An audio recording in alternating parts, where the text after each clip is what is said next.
আসসালামু আলাইকুম। Hello everyone, আমি ইতি শেষ সকাল ব্লগ থেকে বলছি। কাছে দূরে যে যেখান থেকে আমার ভিডিওটি দেখছেন, আশা করি সকালে ভালো আছেন, সুস্থ আছেন। আল্লাহর অশেষ রহমতে এবং আপনাদের দোয়ায় আমিও ভালো আছি, আলহামদুলিল্লাহ। তো ভিউয়ার্স, ভিডিওর শুরুতেই তো দেখলেন বাইরে গুড়ি গুড়ি বৃষ্টি পড়তেছে। তো এখন কিন্তু সকাল 10:30 বাজে। আর আজকে ঘুম থেকে উঠতে অনেক বেশি লেট হয়ে গেছে, কারণ গতকাল রাতে হয়েছে কি, খাইছিলাম অ্যালার্জির ওষুধ। আর ওষুধ খাওয়ার পরে এমন ঘুমাইছি বলতেও পারবো না কখন সকাল হয়েছে, কিছুই টের পাইনি আমি। তো নাস্তা তৈরি করতে যাচ্ছিলাম, আপনার ভাইয়া বললো থাক, এখন শর্টকাটে চা তৈরি করো আর এই যে টোস্ট বিস্কিট দাও। তো এটা দিয়ে এখন আমরা নাস্তা করে নিচ্ছি। আর আপনার ভাই ঘুম থেকে উঠেই কিছুক্ষণ রূপাইয়ের সাথে এই যে খেললো আর কি। তো এরপর আমি চা খাওয়া শেষ করে একদম সরাসরি রান্নাঘরে চলে আসি, কারণ আজকে আমার একটু বাড়তি কাজ আছে। আর সেটা হচ্ছে এই যে রসুন আর আদা পেস্ট করতে হবে। রসুন বাটা আর আদা বাটা দুইটাই শেষ হয়ে গেছে। তো আমি রসুন ফার্স্টে এভাবে বটি দিয়ে ছিলতে বসে পড়ছিলাম, তারপর মনে হইলো আরে আমি বোকামি করতেছি কেন, শর্টকাট বুদ্ধি থাকতে আমি এই বুক আমি করতেছি কেন।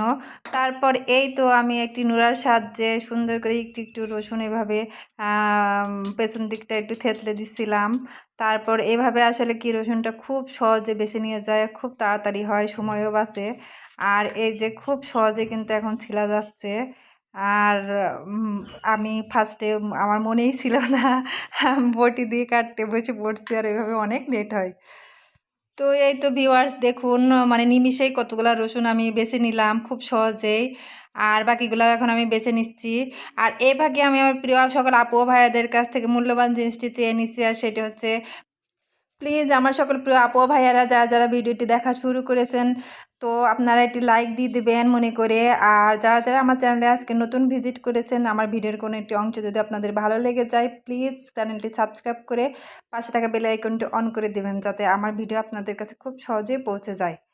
আর এরপরে এই যে রসুন কিন্তু আমার বাছা হয়ে গেছে। তারপর আমি এই যে আদাগুলো সুন্দর করে মানে ছিলে নিচ্ছি। আর আদার ভেতর এই যে দুইটা এরকম গাছ বের হয়েছে, তা আমি এগুলা কেটে রাখলাম, টবে লাগিয়ে দেবো ছাদে। আর এই যে আমি এখন আদাটাও সুন্দর করে বেছে নিই। তো ভিউয়ার্স, আমার এই যে আদা আর রসুন আমি সুন্দর করে ধুয়ে পরিষ্কার করে নিছি। এখন আমি এটাকে ব্লেন্ড করে নেব। তো আমি ব্লেন্ডারে এই যে এখনই দিয়ে ব্লেন্ড করে নিব।